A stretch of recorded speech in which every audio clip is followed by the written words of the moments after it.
semua tai itu sebenarnya najis kecuali satu, tai lalat. Ya tai lalat saya kan najis bu ini. Jawab nanti kalau sholat imam saya nggak mau, kenapa? Karena ada tainya. Di mana? Di pipinya. Apa tai lalat? Tidak lagi.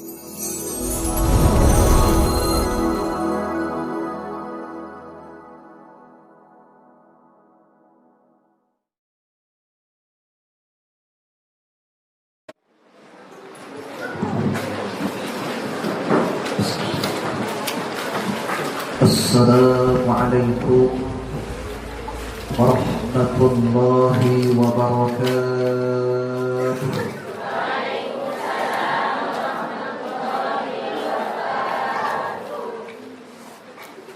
Hamdan wa syukran lillah, usalli wa usallimu ala rasulillah wa ala alihi wa sahbihi wa mawalah. أما بعد قالوا سبحانك لا علم لنا إلا ما علمتنا إنك أنت العليم الحكيم رب اشرح لي صدري ويسر لي أمري واحلل عقدة من لساني يفقهوا قولي. حضرة المكرمين, para alim ulama, para asatid wal asatidah, bapak-bapak, ibu-ibu, para santriwan dan santriwati, hadirin hadirat yang berbahagia. Gimana kabarnya? Sehat? Sehat? Alhamdulillah. Alhamdulillah. Pada kesempatan kali ini kita semuanya masih diberikan kesehatan oleh Allah, bisa berkumpul di Masjid Al-Qamar yang kita cintai ini. Mudah-mudahan langkah kita dari rumah dapat menggugurkan segala dosa dan kekhilafan kita, yang sebenarnya di waktu saat ini lebih enak rebahan sambil nonton film azab di Indosiar. Betul? Sebenarnya di waktu ini enaknya berada di taman main TikTok. Tetapi bapak-bapak, ibu-ibu, para santriwan dan santriwati bisa hadir. Mudah-mudahan waktu ini, tempat ini menjadi saksi nanti di hadapan Allah Subhanahu wa taala kalau kita rajin ke majelis ilmu. Amin ya rabbal alamin. Kita doakan bapak-bapaknya sehat selalu. Bapak-bapak, ibu, bapak-bapaknya sehat selalu.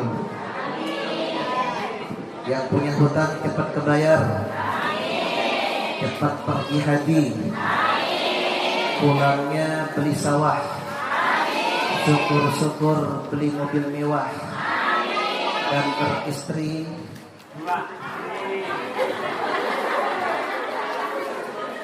Ibu-ibunya sehat selalu, jauh dari virus corona.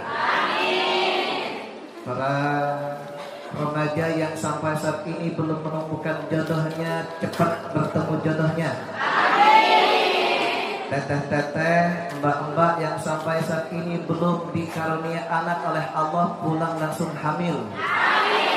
Amin ya rabbal alamin. Bapak-bapak, ibu-ibu yang dirahmati Allah Subhanahu wa taala, berbicara tentang ilmu saat ini benar-benar realita kita saksikan bersama. Benar apa sabda Rasulullah sallallahu alaihi wasallam, "Innallaha la yaqbidul 'ilma intiza'an yantazi'u minal 'ibad." Sesungguhnya Allah Subhanahu wa taala la yaqbidul 'ilma, tidak akan mencabut ilmu di muka bumi ini, intiza'an yantazi'uhu minal ibad, secara sekaligus diambil oleh Allah Subhanahu wa taala dari hamba-hambanya. Walakin tetapi kata Rasulullah sallallahu alaihi wasallam, yaqbidul ilma biqabdil ulama, Allah akan mencabut ilmu, akan mengambil ilmu, salah satunya adalah dengan mengambil para ulama-ulama kita. Kita saksikan kemarin ulama ahlul Quran Syekh Ali Jaber dipanggil oleh Allah. Sebelumnya juga ulama di Kropiak ahlul Quran juga dipanggil oleh Allah. Tahun yang lalu guru kita yang kita cintai dan yang kita sayangi, kita banggakan, seorang ulama yang berkarismatik, Dr. Kiai Haji Syafii Abdul Razak pun dipanggil oleh Allah Subhanahu wa taala. Ini tanda-tandanya ilmu itu sudah mulai dicabut oleh Allah Subhanahu wa taala. Hatta idza lam yabqa 'aliman, sehingga tidak akan tersisa lagi orang-orang yang alim di muka bumi ini. Ittakhadan nasuh ru'usan juhala, sehingga manusia mengambil pemimpin-pemimpin yang bodoh, pemimpin-pemimpin yang jahil. Fasu'ilu, mereka bertanya kepada mereka. Fa'aftau, mereka pun yang diambil pemimpin oleh mereka berfatwa bighairi ilmin, dengan tanpa ilmu. Mereka bertanya tentang sholat cukup niat, dibenarkan. Cukup niat juga tidak apa-apa katanya, karena tanpa mengetahui ilmu. Menjadi rentenir pun no problem, tidak apa-apa. Bahkan ketika menggunakan kerudung yang katanya budaya pun dibenarkan oleh mereka, karena mereka tanpa mempunyai ilmu. Bahkan dia berani mengatakan boleh menggunakan kerudung, yang terpenting kerudungnya kerudung sakaratul maut. Yang penting celana, boleh pakai celana panjang, celananya celana menjerit, pakai celana legging. Yang penting jangan nenek-nenek yang pakai celana legging, takut Ustaz Warisi nanti gak bisa tidur. Bapak Ibu yang dirahmati Allah Subhanahu wa taala, ketika mereka berfatwa bighairi ilmin, tanpa ilmu, apa yang akan terjadi kata Rasulullah sallallahu alaihi wasallam? Fa adallu wa adallu, maka mereka tersesat dan menyesatkan. Na'udzubillahi wa na'udzubillah. Mudah-mudahan dengan kita rajin ke majelis taklim Nurul Qamar, ini menjadi wadah bagi kita semuanya memperbaiki ibadah kita yang hubungannya hablum minallah ataupun hablum minan nas, sehingga akan muncul para alim, akan muncul para ulama-ulama yang bisa menyelesaikan problematika saat ini. Amin, amin ya rabbal alamin. Bapak Ibu yang dirahmati Allah Subhanahu wa taala, setiap 2 minggu sekali kajian kita adalah kajian safinah, yang diartikan sebagai perahu. Mudah-mudahan ini adalah perahu keselamatan menuju jannahnya Allah Subhanahu wa taala. Amin, amin ya rabbal alamin. Beberapa waktu yang lalu kajian kita adalah tentang tayamum, betul?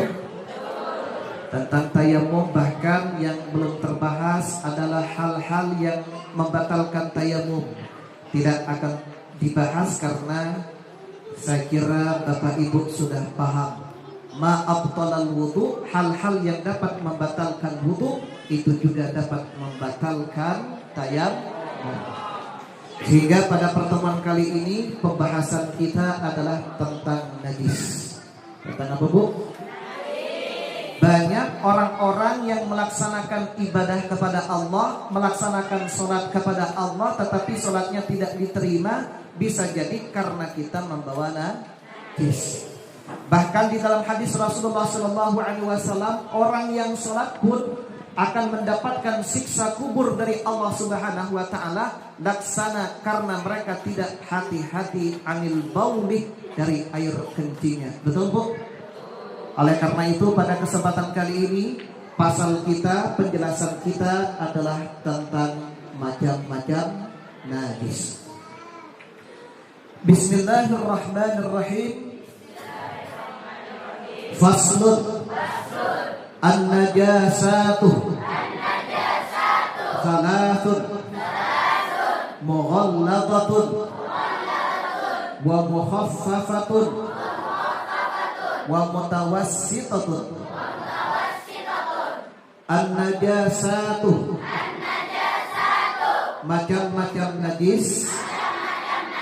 Thalathun ada 3. Mughalladatun satu najis mughalladah. Wa mukhaffafatun dan 2 najis mukhaffafah. Wa mutawassitatun dan 3 najis mutawassitah. Bapak Ibu yang dirahmati Allah Subhanahu wa taala, pada kesempatan kali ini kita akan membahas tentang najis. Ada yang paham, ada yang tahu apa itu najis? Fil lughah, secara bahasa, Bapak Ibu, najis itu adalah sesuatu yang kotor. Pokoknya yang kotor secara bahasa dikatakan najis. Sementara menurut istilah, yang dimaksud dengan najis itu adalah ma yamna'u sihhatas shalah. Sesuatu yang dapat mencegah sahnya salat itu dikatakan najis. Tidak, kalau keinjak dipakai salat, sah nggak salatnya? Tidak sah. Kalau tidur kemudian keluar air liur, netes ke sarung, netes ke baju, dipakai salat, sah tidak? Kalau misalnya kita korengan, diutek-utek kemudian keluar darah, dipakai salat, sah kagak salatnya? Tidak sah karena membawa najis. Ma yamna'u sihhatas shalah disebut dengan najis. Di sini dikatakan ada 3 macam najis. Yang pertama adalah mughalladah. Mughalladah adalah najis yang berat. Yang kedua mukhaffafah, najis yang ringan. Dan yang ketiga adalah najis yang sedang, yang kita sebut dengan najis mutawassithah. Kita jabarkan. Yang pertama adalah najis mughalladah, yaitu najis yang berat. Di sini dijelaskan al-mughalladatu najasatul kalbi wal khinziri wa far'i ahadihima.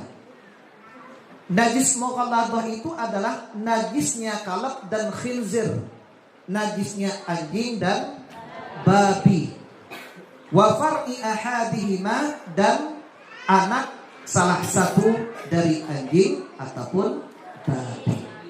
Jadi kalau ibu-ibu memelihara anjing, kalau di sana dipegang, apalagi sampai menjilat piring ataupun wadah, maka dikatakan mutanajis. Sementara kalabnya, sementara khinzirnya itu disebut dengan najis. Paham Bu? Insya Allah. Nah, sebagai tambahan ilmu Bapak Ibu santriwan dan santriwati yang dirahmati Allah Subhanahu wa taala, untuk kalab dan khinzir, anjing dan babi, menurut Imam Syafi'i sepakat bahwa anjing dan babi itu hukumnya najis. Tetapi menurut imam yang lain, Bapak Ibu yang dirahmati Allah Subhanahu wa taala, salah satunya adalah Imam Maliki, tidak sepakat kalau anjing dikatakan najis. Kalau khinzir sudah jelas di dalam Al-Quran, hurrimat alaikumul maitatu waddamu walahmul khinzir. Jelas khinzir itu diharamkan di dalam Al-Quran. Tetapi kalau ibu bapak mencari di dalam Al-Quran, di dalam hadis, bahwa anjing itu najis, sampai saat ini oleh para ulama tidak ditemukan. Sehingga Imam Maliki berfatwa mengatakan, untuk kalbun itu tidak bisa dikatakan najis karena tidak ada dalil yang sharih di dalam Al-Quran maupun di dalam hadis. Hasil keputusan Muhawarah Kubra di Jawa Timur pada saat itu, yaitu tahun 2002, saya masih di Jawa, disepakatin oleh ahli muhawarah, musyawarah utusan dari berbagai macam pesantren. Meskipun ulama Maliki itu mengatakan najis, kalab atau anjing itu tidak dikatakan najis, tetapi kalau dijilat tetap harus dibasuh 7 kali, dicampur dengan debu ataupun dengan pasir. pasir. Tetapi kalebnya tidak disebut dengan najis. Makanya bapak-bapak, ibu-ibu, kalau kita pergi ke Banten ataupun pergi ke suatu tempat yang sehari-harinya mereka bertemu dengan anjing, mereka memelihara anjing, ada pendapat yang mengatakan tidak najis yang namanya anjing. Tetapi ketika ditanyakan kenapa harus dibasuh, karena memang jelas di dalam hadisnya kata Rasulullah SAW, apabila ada wadah yang dijilat oleh anjing, maka di sana wajib dibasuh, dicampur dengan debu ataupun pasir. Alasannya apa? Ta'abbudi, karena unsur ibadah. Paham Bu? Nah, hukumnya memelihara anjing boleh kagak? Bu, melihara anjing boleh kagak? Kalau dalam rangka memelihara, tujuannya adalah menjaga keamanan gudangnya ibu, tokonya ibu, ataupun rumahnya ibu, takut ada perampok ataupun maling, hukumnya boleh-boleh saja. Tetapi kebanyakannya tidak dimasukkan ke dalam rumah. Alasannya kenapa? Karena malaikat penjaga rahmat takut masuk ke dalam rumah. Jadi tidak akan masuk malaikat pembawa rahmat. Tetapi kalau yang namanya malaikat Israel, ibu berada di dalam peti, di dalam rumah, kuncinya berapa, gemboknya berapa, tetap malaikat maut akan menghampirinya. Yang tidak menghampiri adalah malaikat penjaga rahmat. Sementara menurut ulama tasawuf dikatakan rumah di sana bukan rumah seperti biasa yang kita katakan saat ini.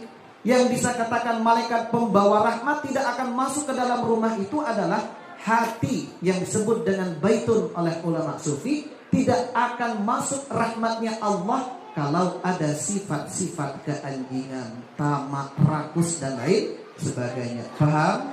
Insya Allah. Kembali lagi kepada pemahaman awal, karena kajian kita adalah kajian kitab-kitab Syafi'iyah. Anjing dan babi dikatakan najis, najisnya adalah najis mughalladhah. Paham Bu? Insya Allah. Yang kedua, wal mukhaffafatu baulus sabiy alladhi lam yata'am ghairal ladani wa lam yabghulil haulaini. Najis yang ringan atau yang kita sebut dengan najis mukhaffafah itu adalah kencingnya bayi laki-laki yang tidak makan selain air susu ibu dan belum berumur 2 tahun. Di sini masih ada ibu-ibu yang menyusui? Masih ada Bu? Istri saya masih menyusui. Kata Al-Qur'annya dikatakan wal walidatu yurdi'na auladahunna haulaini kamilaini liman arada an yutimmar radha'ah. Ketika kita punya bayi, sempurnanya adalah disusui selama 2 tahun. Tapi kebanyakan ustaz-ustaz di Al-Qamar itu tidak sampai 2 tahun. Punya Ustaz Warisi berapa tahun? Punya Ustaz Warisi kemarin ngobrol ngopi Bu. Ngopi kemarin katanya anak saya enggak sampai 2 tahun disusuinya. Saya tanya, kenapa Ustaz Warisi? Karena ketika tanya, nak kenapa belum 2 tahun sudah berhenti nyusunya? Enggak mau bau rokok surya. Rokok Marlboro apa? Apa Sur? Marlboro ya? Enggak, pernah enggak kelihatan. Katanya Bu rokok Bu 1 tahun udah berhenti. Tapi kalau anak saya 2 tahun pun enggak mau berhenti Bu, karena enggak bau rokok. Enggak bau rokok. Jadi kayak saya bilang ke istri saya, kalau mau berhenti seperti halnya anaknya Ustaz Warisi, ya saya harus merokok. Tapi belum dapat izin sampai saat ini. Tapi mudah-mudahan setelah pengajian dapat izin Ustaz Warisi. Amin ya rabbal alamin. Bapak-bapak, ibu-ibu yang dirahmati Allah Subhanahu wa taala, kalau kita lihat saat ini kencingnya anak laki-laki yang dikatakan najis mukhaffafah yang cukup hanya disiram saja sudah dikatakan suci, itu susah, betul nggak? Apalagi di daerah Palembang, sudah lahir langsung dipanjatkan kelapa muda, betul Ustaz? Biasanya langsung dikasih air kelapa muda. Artinya sudah bercampur bukan hanya air susu ibu, Artinya kalau sudah seperti itu, kencingnya bayi itu sudah tidak bisa dikatakan najis mukhaffafah, tetapi sudah dikatakan najis mutawassithah. Paham Bu? Insya Allah. Yang ketiga, wal mutawassithatu sairun najasati. Yang ketiga, macam-macam najis itu adalah najis sedang yang kita sebut dengan najis mutawassithah. Selain anjing, selain babi, selain kencingnya anak laki-laki yang tidak makan kecuali air susu ibunya dan belum mencapai 2 tahun, itu dikatakan najis mutawassithah. Contoh al-baul, kencing kita, itu disebut dengan najis mutawassithah. Kemudian pup kita disebut najis mutawassithah. Kemudian kalau yang keluar dari kubul, apa saja? Kubul kemarin sudah dibahas di Kampung Tengah, di Palembang, di Kampung Tengah ya kemarinnya. Yang keluar dari kubul itu ada air mani. Air mani suci atau tidak? Ibu-ibu, suci atau tidak? Masih ingat ya, waktu itu ada yang bilang najis. Kalau air mani dikatakan najis, berarti ibu-ibu pun juga najis. Kemudian ada madhi. Tahu madhi? Ustaz Tasur tahu? Ya, pasti tahu. Ya, air madhi itu adalah air yang keluar dari kubul karena ada stimulus. Stimulus. Nenek-nenek ada di sini tahu stimulus? Tahu kan? Ya, ada rangsangan-rangsangan ya. Tapi jangan ini ya, yang belum cukup umur pura-pura nggak dengar saja. Ya, kalau ada seorang laki-laki melihat perempuan seksi, misalnya istrinya, kemudian sang istri melihat suaminya yang sungguh tampan, sungguh luar biasa, kemudian misalnya begitu, kemudian keluar lendiran, maka di situ disebut dengan mati. Mati suci atau tidak? Suci atau tidak? Najis hukumnya. Paham? Jadi kalau nyerempet ke sarung, jangan dipakai surat subuh hari Jumat Tasur. Ya, di sarungnya sok ada kayak lem-lem itu, ya mudah-mudahan lem itu ya. Tapi kalau itu ternyata mati, itu hukumnya najis. Ada juga yang keluar dari kubul yang disebut dengan najis mutawassithah, itu adalah wadi. Tahu wadi Bu? Tahu wadi? Yang kayak Tasur yang suka batukan biasanya habis kencing itu itu kemudian keluar lendir, itu namanya wadi. Biasanya sering mengiring-iringi air kencing. Biasanya kalau Ustaz sampingnya Ustaz Paulus siapa namanya? Ustaz Abdullah. Nah, kalau Ustaz Abdullah kemarin bincang-bincang katanya nggak keluar wadinya itu. Akhirnya harus diurut. Ya, kalau laki-laki itu memang sunahnya diurut. Berapa kali Ustaz biasanya? Keluar. Hah? Oh, enggak, biasanya keluar wadi itu 3 kali ya biasanya mah. Itu sunahnya, habis kencing itu nggak diurut. Kalau ibu nggak ada yang diurut ya. Jadi kalau yang laki-laki sunahnya diurut, biasanya keluar lendiran, itu namanya wadi dan itu hukumnya najis. Paham Bu? Paham? Insya Allah. Yang termasuk juga najis mutawassithah yang keluar dari kubul pun kalau berbentuk batu ali, najis gak kira-kira? Batu ali. Kalau ternyata batu alinya itu disebabkan karena kencing batu, misalnya keluar seret, maka hukumnya najis. Tetapi kalau bukan karena dari kencing datnya, itu gak najis. Kalau pup misalnya berak, kemudian keluar batu zamrud warna biru, hijau, kira-kira najis kagak? Najis kagak? Bukan najis, tetapi mutanajis, terkena najis. Karena barangkali Tasur kemakan batu alinya, kemudian keluar pas pup, tinggal dicuci saja sudah suci. Ibu pernah nggak minum kopi luwak? Pernah nggak? Kopi luwak? Masa? Banyak di supermarket, Indomaret, kan banyak ya. Itu kan biasanya ada kopi luwak. Kopinya itu kan dimakan oleh luwak, kemudian keluar jadi pup. kemudian dibikin kopi oleh ibu, diminum pagi-pagi, wah mantap. Suci kagak? Itu juga mutanajis, karena itu kan dimakan oleh musang, luwak. Ya, kemudian keluar, kalau itu dicuci, maka hukumnya di sana mutanajis, cukup dibersihkan saja, dijadikan kopi masih boleh-boleh saja. Makanya di situ cap halal, kan gitu ya? Ya, MUI seperti itu. Paham Bu? Insya Allah. Yang termasuk najis mutawasito juga adalah nanah. Tahu nanah Bu? Tunbutun, tahu tunbutun? Yang Melayu tahu nggak tunbutun? Bisul, ya. Tunbutun itu bisul, nambah kosakata Bu. Ya, ngaji Nurul Qamar, nambah kosakata. Tunbutun itu bisul. Jadi kalau keluar nanah itu hukumnya najisnya mutawasito. Kalau santri misalnya korengan beberapa hari yang lalu banyak yang izin, mau izin kenapa? Korengan, yang perempuan nggak bisa diperiksa korengan atau tidak. Ya, korengan di belah mana? Oh di sini, di sini. Ya kita ya yakin saja, mudah-mudahan nggak berbohong ya. Tapi kalau yang putra ya harus dibuka dulu, takut berbohong karena banyak yang izinnya karena korengan tapi udah kering seperti itu Bu ya. Tapi kalau korengan itu keluar darahnya, najis atau tidak? Najis. Kemudian kalau misalnya kucing terkena air hujan, najis tidak? Najis tidak? Najis. Tetapi yang harus diketahui oleh bapak-bapak ibu-ibu, ada najis yang dimaafkan. Apa Bu? Ada najis yang dimaafkan. Atau istilah bahasa Arabnya tuh najis yang dimaafu. Yang dimaafkan.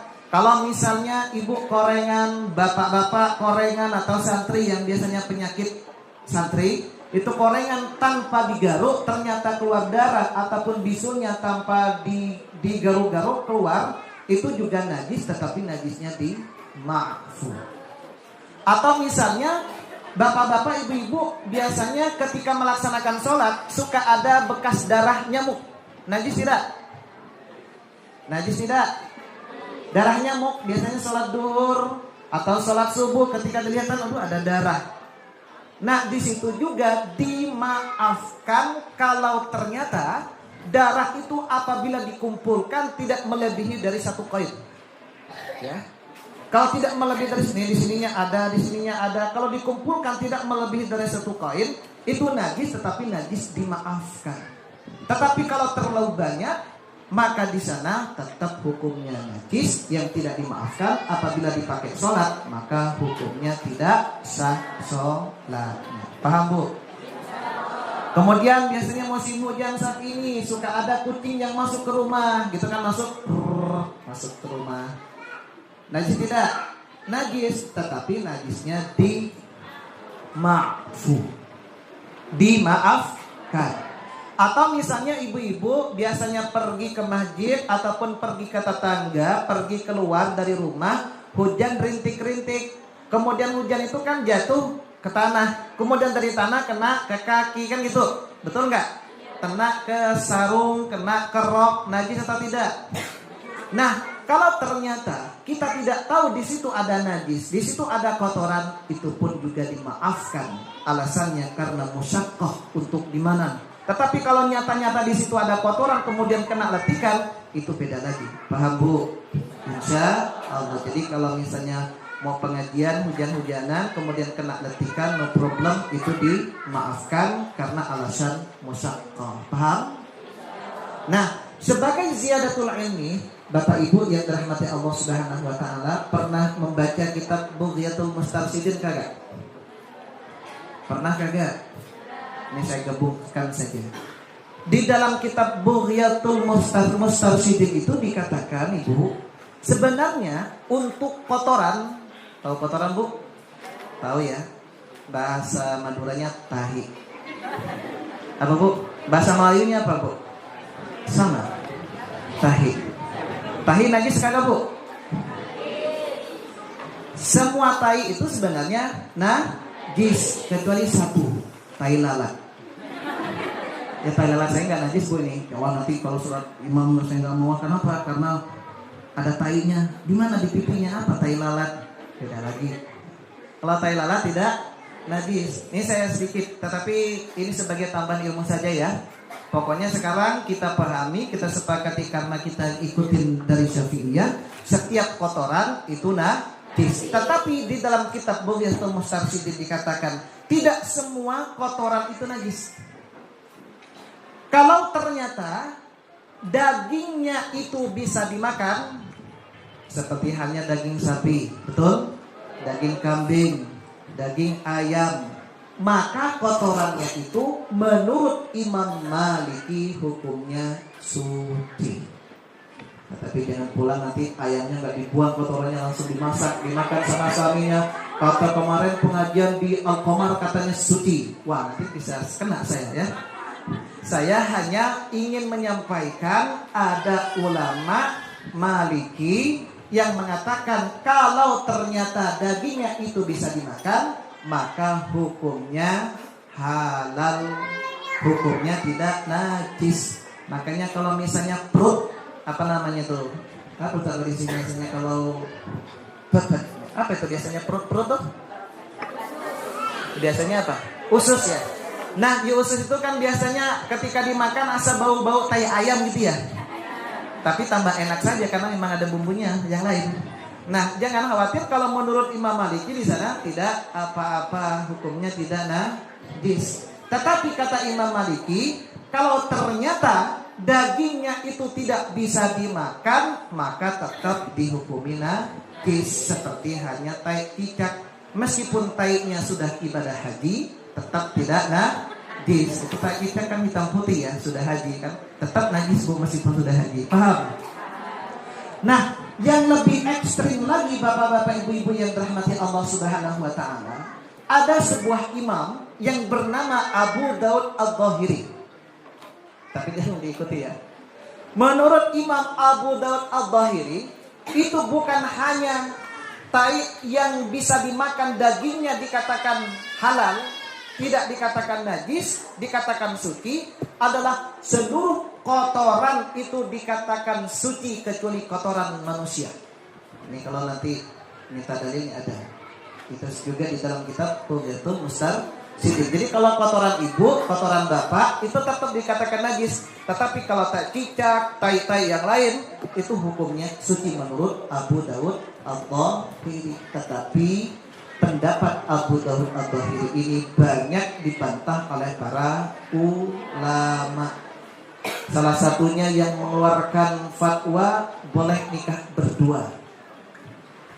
Ya, pacaran di hotel, pacaran di belakang rumah, nikah dia berdua.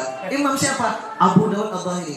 Itu menurut mayoritas ulama, jumhur ulama, fatwanya adalah batil dan dikatakan berzina. Menurut sebagian ulama mengatakan, kenapa Abu Daud Al-Dhahiri pernah mengatakan seperti itu? Apabila dalam keadaan darurah, misalnya pergi ke hutan, kemudian dia tidak bisa pulang, tersesat, sudah berhari-hari mencari alamat, pulang tidak ketemu, ke arah barat, timur, selatan, utara, enggak ketemu-ketemu, hanya berdua, laki-laki dan perempuan, musim hujan. Nah, takut terjadi perzinahan, maka boleh nikah berdua menurut Abu Daud Al-Dhahiri. Tetapi biasanya orang-orang hanya yang mengetahui sekilas saja, meskipun di dalam hotel kadang-kadang masih melakukan pernikahan berdua saja. Padahal itu hukumnya batil, tidak boleh diikuti. Paham Bu? Insya Allah. Kembali lagi kepada awal, untuk najis mutawassithah itu adalah syairun najasati, selain kalab, selain khinzir, ya selain babi, selain anjing, dan najis-najis mukhaffafah tadi dikatakan najis mutawassithah. Paham Bu? Insya Allah. Itu saja barangkali kajian kita pada kesempatan kali ini tentang macam-macam najis. Mudah-mudahan bapak-bapak, ibu-ibu paham itu najis mughalladhah, najis mukhaffafah, dan najis mutawassithah, dan pendapat-pendapat yang berbeda. Tujuannya kenapa saya sampaikan? Biar bapak ibu ketika bertemu dengan saudara-saudara kita yang berbeda pendapat, ibu pernah mendengar. Jadi tidak berpencak silat, sampai yang salah, yang benar adalah bla bla bla. Padahal banyak pendapat-pendapat yang lain. Paham Bu?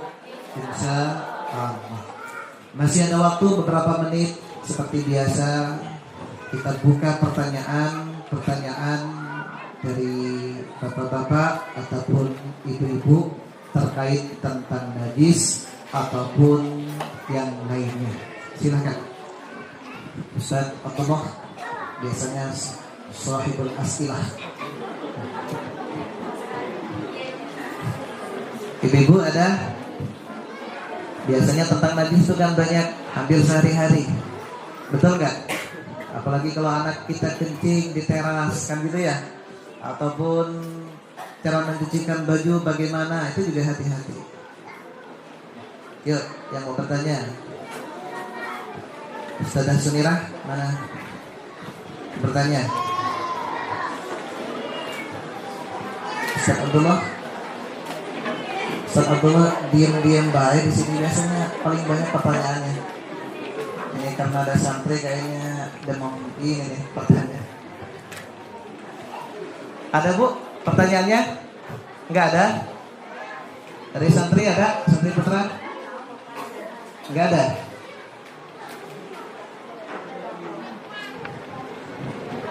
Enggak ada? Iya, mangga. Waalaikumsalam warahmatullahi wabarakatuh.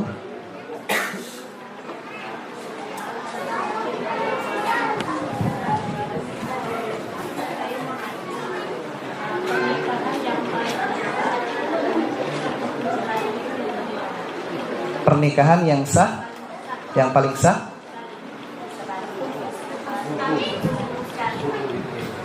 sepupu,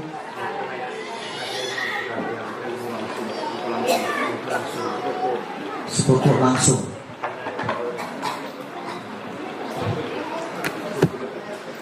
Iya. Silakan Ibu nanti pelajari Quran surah mana tadi ya?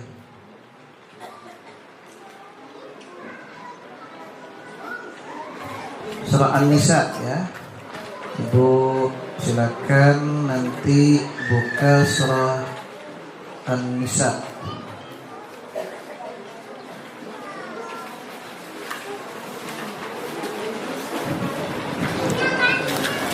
Ayat 23. Surah An-Nisa ayat 23. Yang disebutkan di sini dari hurrimat alaikum ummahatukum wa banatukum wa akhawatukum wa ammatukum wa khalatukum wa banatul akhi. Wa banatul akhi itu berarti diharamkan atasmu, ummahatukum berarti ibumu. Berarti ibu diharamkan. Wa banatukum diharamkan adalah putrimu. Wa akhawatukum diharamkan atasmu saudara perempuanmu. Tapi saudara enggak boleh. Wa ammatukum wa khalatukum ini termasuk saudara ibu bapak kita. Wa banatul akhi berarti keponakan ya. Wa banatul akhi anak perempuan saudara laki-laki. Wa banatul ukhti anak perempuan saudari kita. Itu kan? Wa ummahatukum allati arda'nakum ibu radha yang pernah menyusui kita. Kayak anak saya itu pernah nyusu kepada adik istrinya saya. Berarti sudah disebut dengan ibu radha. Jadi kalau yaitu udah saudara ya. Kemudian wa akhawatukum minar radha'ah saudara radha. Saudara radha berarti ibunya pernah menyusuin anak saya. Berarti saudara saya tidak boleh menikah dengan anaknya karena saudara radha. Wa ummahatu nisaikum mertua kita. Jadi mertua haram hukumnya dinikahin. Warabaibukum allati fi hujurikum min nisaikum allati dakhaltum bihinnah. Kemudian anak tiri kalau sudah didukhul. Jadi saya menikah dengan janda cantik yang beranak satu. Kemudian tadi malam sudah saya tes misalnya. Ya. Tes tasur malam Jumat. Ya. Sudah dites, pas besoknya anaknya datang ternyata lebih cantik daripada ibunya. Saya berhasrat untuk menikahi, sebenarnya saya salah nikah ini, harusnya dengan anaknya. Enggak boleh, karena sudah saya dukhul. Fa illam takunu dakhaltum bihinna, apabila belum didukhul, fala junaha alaikum, maka tidak berdosa atasmu untuk menikahi anak tiri. Misalnya saya menikah anak tiri, menikahin janda karena banjir, tak bisa dites. Kemudian anaknya datang lebih bening, kemudian saya ceraikan dia dan saya menikahin dengan anaknya, maka hukumnya boleh kalau belum didukhul. Tapi kalau sudah didukhul, itu hukumnya haram. Nah, yang disebutkan barusan itu adalah mahram nasab dan mahram musyaharah yang haram dinikahi. Nah, menurut Imam Syafi'i, selain yang disebutkan dalam ayat An-Nisa ayat 23 ini, maka di sana hukumnya boleh. Termasuk yang ditanyakan oleh ibu barusan, ada kagak? Ada kagak? Enggak ada ya? Sepupu enggak ada kan barusan? Makanya di sana itu hukumnya sah-sah saja. Bahkan sekali lagi saya tegaskan, Imam Syafi'i mengatakan karena perempuan yang hamil di luar nikah itu tidak disebutkan di dalam ayat ini, kata Imam Syafi'i hukumnya sah menikah dengan perempuan yang hamil. Paham Bu? Menurut Imam Syafi'i. Berbeda lagi nanti menurut Imam Maliki dan Hanafi. Ada yang mengatakan tidak sah nunggu lahirnya. Ada yang mengatakan sah dengan syarat tidak boleh dicampurinya. Tetapi kalau menurut Imam Syafi'i hukumnya sah karena tidak disebutkan di dalam Al-Quran surah An-Nisa ayat 23. Paham Bu? Jadi patokannya sebenarnya ibu ini, permasalahannya apapun saja di situ. Masalah kemarin yang sudah dibahas letter cu itu kan ada. Yang Budura itu kan banyak tradisi-tradisi. Kalau berbicara secara agama hukumnya sah. Tetapi masalah dampak negatif yang akan timbul, wallahu a'lam bissawab. Hanya Allah yang Maha mengetahui. Ma asaba min musibatin fil ardi wala fi anfusikum illa fi kitabin min qabli an nabra'aha inna fi dzalika laayatin inna fi dzalika 'ala Allahi yasir, kata Allah. Musibah ataupun dampak negatif yang terjadi di alam ini semuanya sudah ditentukan di Lauhul Mahfuz. Paham Bu? Insya Allah. Mangga.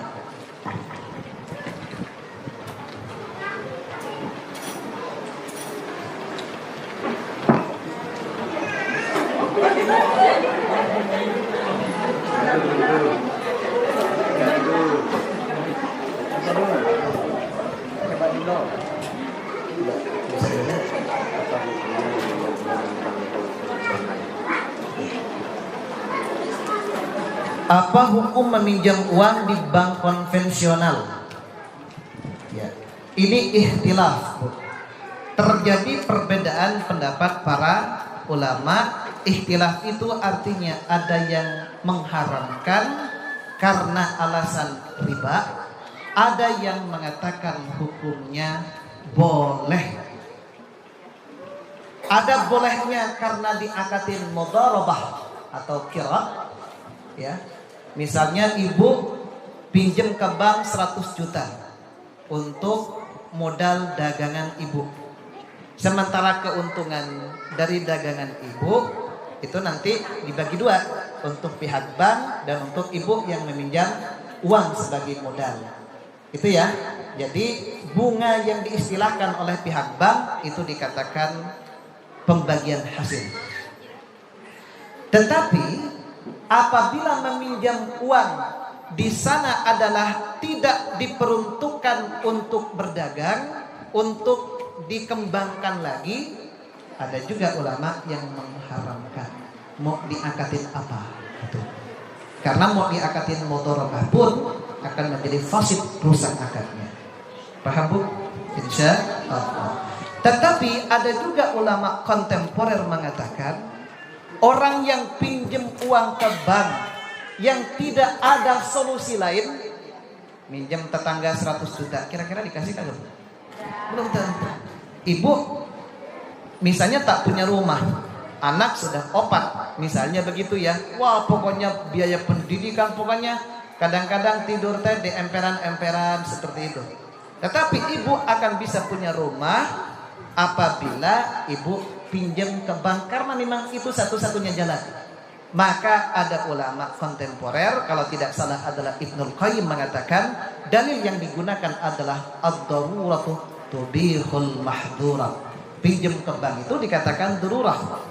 Ya, ad-daruratu dalam keadaan bahaya yang dapat mengancam nyawa kita, boleh melakukan itu karena itu diperbolehkan. Seperti halnya makan bangkai di hutan, kalau tidak makan ular misalnya, maka kita akan mati karena sudah 3 hari nggak makan apa-apa, maka makan ular hukumnya halal. Ad-daruratu tubihul mahdurah. Berbeda situasi dan kondisi seperti halnya pada zaman Rasulullah. Zaman Rasulullah di situ ada Baitul Mal, betul nggak? Ketika kita mau pinjam, ada Baitul Mal di sana jalan. Dari infak, sedekah, zakatnya ada di sana, dikembangkan secara benar. Berbeda dengan kita saat ini, Baitul Mal dipinjam, dikembalikan kagak, betul kan gitu ya? Akhirnya nggak berkembang Baitul Malnya, kan seperti itu. Jadi sekali lagi saya katakan, hukumnya ikhtilaf. Ada yang mengatakan boleh, ada yang mengatakan haram, seperti yang sudah saya jelaskan barusan. Ini ya, saya PNS, jika saya pinjam uang di bank untuk rehab rumah, tapi di bank konven karena mau apa hukumnya? Tapi di bank untuk rehab rumah, tapi di bank konvensional karena mau apa hukumnya? Ya, kalau rehab rumah sama seperti tadi kata saya, tidak dikembangkan kan? Berbeda dengan rehab rumah yang akan dikontrakan. Itu nanti akadnya kerjasama, betul nggak? Akadnya mudharabah. Tapi kalau ibu misalnya mau nambah tingkat yang tadinya hanya 1 tingkat, mau ditambah 2 tingkat, nggak apa-apa. Kalau Ustaz Tasur 3 tingkat, di atas burung, di bawah ikan. Gitu Bu ya. Jadi saya ikhtilaf. Tapi kalau yang masih aman itu kalau dikembangkan, atau tadi dengan menggunakan alasan darurah.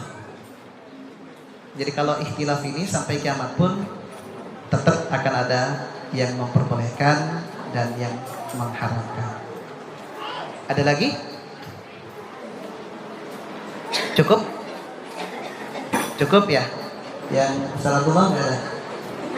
Salatullah biasanya unik-unik pertanyaannya. Ini nanti saja disimpan minggu depan, 2 minggu lagi insya Allah. Kalau tidak ada pertanyaan untuk 2 minggu lagi silahkan. Kalau yang tidak berani untuk menyampaikan pertanyaannya, silahkan bawa buku, Anda tulis dan nanti dibawa ke depan agar unek-unek pertanyaan-pertanyaan yang belum terjawab bisa kita diskusikan bersama. Itu saja barangkali yang bisa saya sampaikan, kurang lebihnya mohon maaf. Kita tutup dengan doa akhir majelis. Subhanakallahumma wa bihamdika asyhadu an la ilaha illa anta astaghfiruka wa atubu ilaik. Walhamdulillahirabbil alamin. Wassalamualaikum warahmatullahi wabarakatuh.